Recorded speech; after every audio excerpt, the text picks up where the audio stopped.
Pois moitas grazas, moi bo día e agradezo esta deferencia de deixarme falar en primeiro lugar porque teño un pleno municipal dentro de escasos minutos, aínda que, como me acaba de comentar o conselleiro cando subía, estabas mellor aquí. Pois probablemente, querido Román,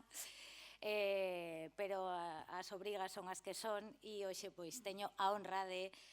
participar nesta primeira edición do Foro Ciencia e Tecnoloxía de Vanguarda que organizan 15.000 e o ITG, este Foro CTV, que evidentemente é unha referencia clara a este acrónimo que, como o propio 15.000, definen a esta cidade. É salientable, ademais, que este foro trate sobre tecnoloxía de vanguarda porque é o que estamos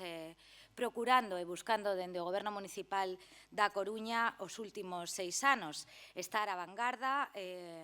a innovación e as novas tecnoloxías para seren estes elementos que definan a nosa cidade. As novas tecnoloxías e a inteligencia artificial nos ofrecen a nós, como administración pública, a oportunidade de ser máis áxiles, máis eficientes e aínda máis próximos á cidadanía. Automatizamos trámites, xestionamos datos e anticipamos tamén necesidades sociais. Un avance que só tería sentido se se aplica con responsabilidade, se se garante a transparencia, a igualdade e, por suposto, o respeto á privacidade, é dicir, poñer a tecnoloxía ao servizo do ben común. Un dos grandes retos que temos hoxe nas cidades é aproveitar todo ese potencial que nos dan as novas tecnoloxías, que nos ofrecen ferramentas como a inteligencia artificial e, sobre todo, tamén atraer e reter ese talento vinculado á industria TIC, neste caso na Coruña, cun tecido empresarial importantísimo e tamén de investigación.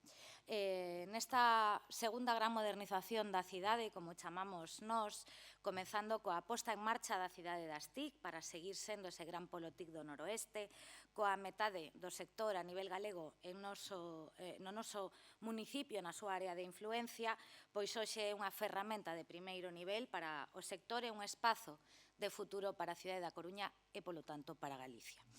O segundo gran fito que acadamos no último lustro, como saben, foi a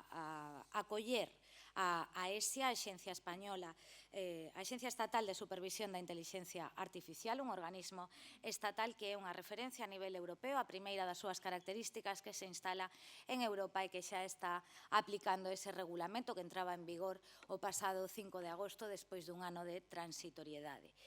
Tiñamos xa o hábitat natural para albergar esta sede,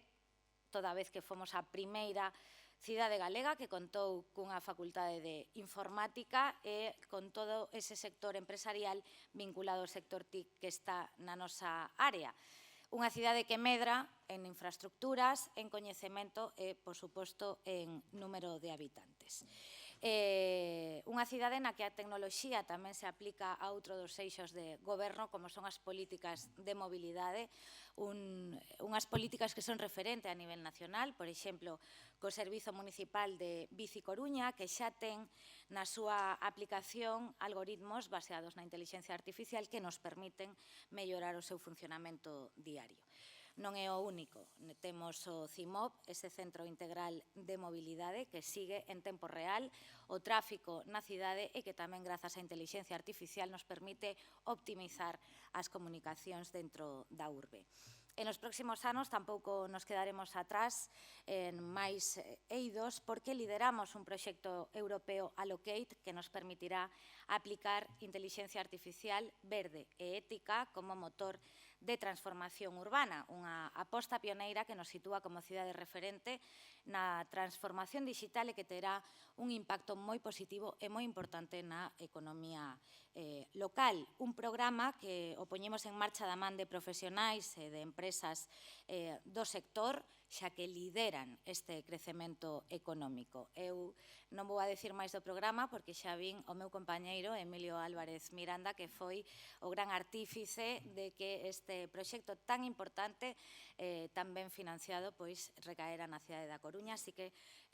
el o explicará moitísimo mellor que a min, agradecerlle tamén que comparta esa experiencia dende a administración local. Vivimos, evidentemente, nunha época de transformación, nun momento clave da historia, con moito traballo por diante e cos froitos para recoller dentro de pouco, e por iso quero rematar a miña intervención agradecendo o compromiso coa innovación, co coñecemento e, sobre todo, coa divulgación seria e rigurosa do mesmo que ten un medio de referencia que 15.000, moitísimas grazas a 15.000 e ao seu director Pablo Grandío por crear este espazo e tantos outros, tantos foros que xa levamos varias edicións cada vez con máis xente, con máis percorrido e máis interesantes. E tamén, por suposto, recoñecer o traballo do Instituto Tecnolóxico de Galicia, que ten máis de 30 anos de experiencia, hoxe está aquí o seu director, e que aporta valor ás institucións e ás empresas coas que traballa. Que a xornada vaia ben, que sexa moi proveitosa. Me acordarei moito de todos vostedes mentras estea dando e quitando palabras no pleno municipal, e moitísimas grazas.